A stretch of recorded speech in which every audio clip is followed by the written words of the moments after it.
तो दोस्तों finally JSW cement and all time IPO का अलॉटमेंट ऑलरेडी आपको केप फिनटेक वेबसाइट पे देखने को मिल गया है। एंड अब जिनको भी इन दोनों IPO का अलॉटमेंट मिला हुआ है वो अब बस वेट कर रहे हैं तो इसकी लिस्टिंग का।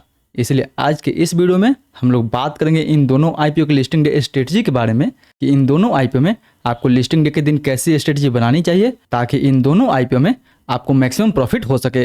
क्योंकि फिलहाल दोस्तों इन दोनों IPO के अभी ग्रे मार्केट में उतना डिमांड नहीं है, बट फिर भी आपको अलॉटमेंट मिला हुआ है तो आपको लिस्टिंग डे के लिए फुल प्रूफ स्ट्रेटजी बना के चलनी होगी कि कहीं ये IPO माइनस में लिस्ट हो जाए तो आपको क्या करनी है, एंड कहीं अगर ये प्रॉफिट में लिस्ट होता है तो आपको कैसे स्ट्रेटजी बनानी चाहिए। एंड हाँ दोस्तों, इस वीडियो में हम उनके लिए भी बात करेंगे कि जिनको भी इस IPO का अलॉटमेंट नहीं मिला हुआ है उन्हें इस IPO में कैसे स्ट्रेटजी बनानी चाहिए। क्या इन दोनों IPO में कोई फ्रेश एंट्री का मौका बनेगा या फिर नहीं बनेगा। अगर मौका बनेगा तो हमें लॉन्ग टर्म के लिए एंट्री लेनी चाहिए या फिर शॉर्ट टर्म का व्यू लेके हमें इन दोनों IPO में फ्रेश एंट्री बनानी चाहिए।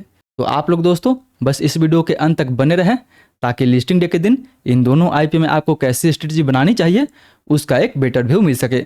तो फिर चलिए बिना आपका समय गंवाए सीधा वीडियो में आगे बढ़ते हैं। लेकिन उससे पहले दोस्तों अगर आप इस चैनल पर नए हैं तो कृपया चैनल सब्सक्राइब कर इस वीडियो को एक लाइक जरूर दीजिए।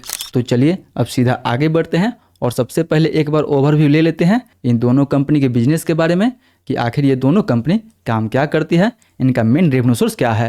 हालांकि वैसे तो दोस्तों इन दोनों कंपनी का डिटेल काम हमने इसके रिव्यू वाली वीडियो में डिस्कशन किए हुए हैं। अगर आपने अभी तक इन दोनों का रिव्यू नहीं देखा है तो ऊपर आई बटन या फिर इस वीडियो के अंत में भी उसका लिंक आपको देखने को मिल जाएगा। मेक श्योर कि लिस्टिंग के पहले इन दोनों का एक बार फुल रिव्यू आप जरूर देख ले, जिससे कि आपको और ज़्यादा क्लियरिटी मिल जाएगा कि आगे आपको इन दोनों IPO के साथ क्या करनी चाहिए। बट अभी अगर यहाँ पे शॉर्ट में बात करें तो JSW सीमेंट जो है वो सीमेंट बनाने का काम करती है एंड ऑल टाइम प्लास्टिक जो है वो प्लास्टिक प्रोडक्ट बनाने का काम करती है।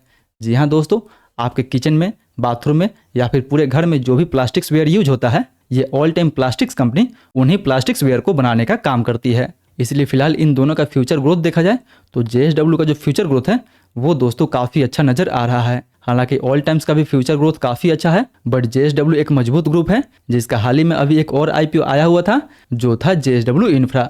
हालांकि वो भी जो कंपनी थी वो लिस्टिंग के 1 साल बाद ही पैसे को दुगना कर दी थी, बट वो जो कंपनी थी वो JSW सीमेंट से काफ़ी अलग कंपनी थी। उसका फंडामेंटल भी काफ़ी अच्छा था एंड साथ ही साथ कंपनी जिस सेक्टर में काम करती थी उस सेक्टर में भी कंपनी का काफ़ी अच्छा खासा मार्केट शेयर था। बट अगर फिर भी JSW सीमेंट के बारे में बात करें तो ये जो IPO है वो 3600 करोड़ का होने वाला है। हालांकि पहले 4000 करोड़ के आसपास तक ये कंपनी अपना IPO लेके आने वाली थी, बट एट द एंड ये जो कंपनी है अपना IPO 3600 करोड़ का लेके आई थी। उसमें से देखा जाए तो 1600 करोड़ का फ्रेश इशू रहने वाला है एंड 2000 करोड़ का ऑफर फॉर सेल रहेगा। यानी ये जो पैसा है वो कंपनी के पास जाने वाला है जिसे ये कंपनी डेट को रिपेमेंट करने के लिए एंड एक नया प्लांट सेटअप करने के लिए यूज करेगी। यानी जो भी कंपनी फ्रेश इशू से फंड जुटाएगी वो पैसा कंपनी अपने ग्रोथ के लिए यूज करेगी, जो इस कंपनी के लिए बिल्कुल अच्छी बात है। यानी फिलहाल ये जो कंपनी है अभी एक लॉस मेकिंग कंपनी है, बट IPO का फंड ये कंपनी अपने बिजनेस को एक्सपेंड करने के लिए यूज करेगी, जिसकी वजह से आगे चल के कंपनी के बिजनेस में एंड कंपनी के फंडामेंटल में हमें काफ़ी अच्छा खासा असर देखने को मिल जाएगा। वहीं ऑल टाइम के बारे में बात करें तो JSW इंफ्रा के मुकाबले ये जो IPO थी वो काफ़ी छोटी IPO थी। यानी इस IPO का टोटल इशू साइज बस 400 करोड़ का था, जिसमें से 280 करोड़ का फ्रेश इशू एंड 120 करोड़ का ऑफर फॉर सेल था। यानी इस IPO का मैक्सिमम पैसा कंपनी के पास गया हुआ है जिसको ये कंपनी अपने डेट रिपेमेंट करने के लिए यूज करेगी एंड कुछ अपने लिए इक्विपमेंट खरीदने के लिए यूज करेगी। वहीं इसका फंडामेंटल वैल्यूएशन भी काफ़ी अच्छा है। कंपनी का ROE लगभग 19%, ROCE 17%, प्रॉफिट मार्जिन लगभग 9% के आसपास and debt to equity almost 0.88 का है। यानी ये company fundamental wise plus valuation wise भी काफ़ी अच्छी है। बट फिलहाल दोस्तों ये दोनों कंपनी तो अपने अपने जगह पे ठीक है, बट अगर बात आता है इस IPO के लिस्टिंग गेंस के बारे में तो फिलहाल JSW के ग्रे मार्केट में लगभग आपको 3% के आसपास डिमांड देखने को मिल जाएगा। जबकि अगर बात करें ऑल टाइम्स के बारे में तो ऑल टाइम्स के ग्रे मार्केट में लगभग आपको 5% के आसपास डिमांड देखने को मिलेगा। यानी इन दोनों IPO ग्रे मार्केट में डिमांड अभी काफ़ी डाउन है। दोनों पॉजिटिव में लिस्ट हो जाए वही इन दोनों IPO के लिए काफ़ी अच्छा रहेगा, क्योंकि जैसा अभी मार्केट का कंडीशन है उस हिसाब से लग रहा है कि इन दोनों IPO का लिस्टिंग या तो फ्लैट आपको देखने को मिल जाएगा या फिर वही 5% ऊपर या फिर 5% नीचे देखने को मिल जाएगा। बट दोस्तों मे भी अगर JSW सीमेंट का लिस्टिंग आपको निगेटिव में या फिर फ्लैट भी देखने को मिलता है तो मे भी इस IPO में लिस्टिंग के दिन आपको काफ़ी अच्छा खासा बाइंग देखने को मिल सकता है, क्योंकि JSW सीमेंट जो है वो JSW का पार्ट है एंड JSW जो है वो मार्केट में अपना काफ़ी अच्छा खासा ब्रांड वैल्यू बना के बैठा हुआ है। तो उन ब्रांड वैल्यू की वजह से इस आईपीओ में हमें फ्रेश एंट्री के लिए काफ़ी अच्छा खासा बाइंग देखने को मिल सकता है। क्योंकि अगर आप इन दोनों आईपीओ का अगर एंकर बुक भी देखते हैं तो जेएसडब्ल्यू का जो एंकर बुक था वो ऑल टाइम प्लास्टिक से कहीं अच्छा था। जबकि अगर सब्सक्रिप्शन वाइज बात करें तो क्यूआईबी कोटा में ये जो आईपीओ है वो 16 टाइम्स, एचएनआई में जो है 12 टाइम्स एंड रिटेल कोटा में ऑलमोस्ट 2 टाइम्स के आसपास तक सब्सक्राइब हुआ था। यानी टोटल जेएसडब्ल्यू को 8 टाइम्स के आसपास तक सब्सक्राइब किया गया था। जबकि अगर बात करें ऑल टाइम्स के सब्सक्रिप्शन के बारे में तो इस आईपीओ क्यूआईबी की तरफ से 10 टाइम्स के आसपास, एचएनआई की तरफ से 14 टाइम्स के आसपास एंड बात करें रिटेल के बारे में तो रिटेल कोटा में ये जो आईपीओ है वो 5 टाइम्स के आसपास तक सब्सक्राइब हुआ था। यानी इस आईपीओ को भी टोटल 8 टाइम्स के आसपास तक सब्सक्राइब किया गया था। यानी दोनों आईपीओ में जो है वो टोटल 8 टाइम्स के आसपास ही सब्सक्रिप्शन मिला हुआ था।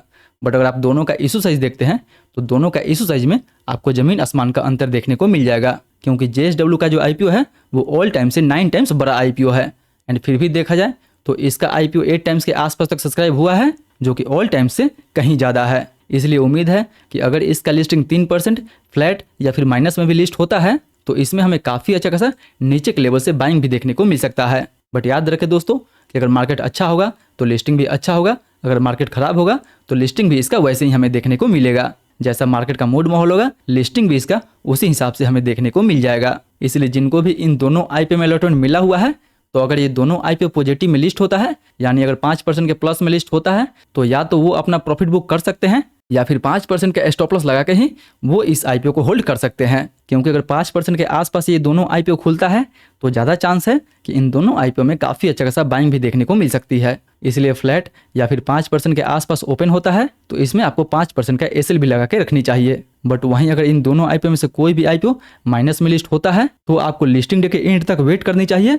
शाम होते होते जैसे भी मार्केट का कंडीशन रहे, मार्केट में अगर अच्छा बाइंग ना हो तब आप इस आईपीओ से निकल सकते हैं एंड मार्केट का कंडीशन अच्छा हो तब आप इस आईपीओ को होल्ड कर सकते हैं।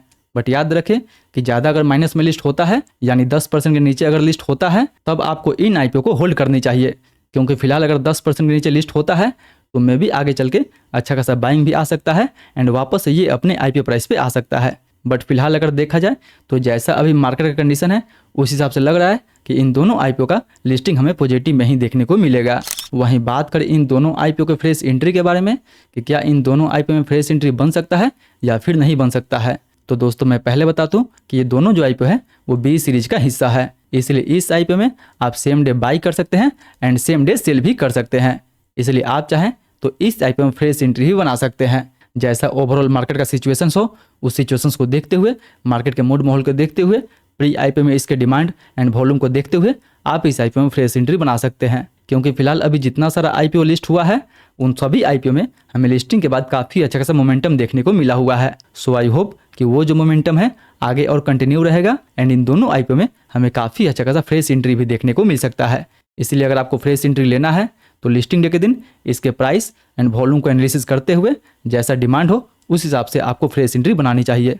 एंड हाँ दोस्तों, अगर आप भी हमारे साथ मिलकर इसके प्री आईपीओ सेशन में प्राइस एंड वॉल्यूम का एनालिसिस करना चाहते हैं तो उसके लिए मेक श्योर कि आप हमारे टेलीग्राम ग्रुप से जुड़ना ना भूलें, जहाँ पे हम लोग हर आईपीओ के प्री आईपीओ सेशन में अच्छे से एनालिसिस करते हैं एंड ये देखने की कोशिश करते हैं कि क्या हम उस आईपीओ में फ्रेश एंट्री बना सकते हैं या फिर नहीं बना सकते हैं। एंड अगर फ्रेश एंट्री बना सकते हैं तो टारगेट क्या होनी चाहिए, हमारा स्टॉप लॉस क्या होनी चाहिए, उन सभी टॉपिक का डिस्कशन हम लोग अपने टेलीग्राम ग्रुप में लिस्टिंग के समय करते हैं। तो मेक श्योर कि अगर आप भी हमारे साथ लाइव एनालिसिस करना चाहते हैं तो उसके लिए आप हमारे टेलीग्राम ग्रुप से जरूर जुड़े, जिसका लिंक भी आपको नीचे डिस्क्रिप्शन बॉक्स में देखने को मिल जाएगा। सो आई होप दोस्तों ये तो था मेरा पूरा लिस्टिंग डे स्ट्रेटजी इन दोनों आईपीओ को लेके। आपका क्या स्ट्रेटजी है एंड किन किन को इन दोनों आईपीओ का अलॉटमेंट मिला हुआ है वो हमें नीचे कमेंट करके जरूर बताएं। फिर मिलते हैं अगले वीडियो में, तब तक आप इन दोनों आईपीओ को टैप करके जेएसडब्ल्यू सीमेंट का review and all time IPO का रिव्यू देखना ना भूलें।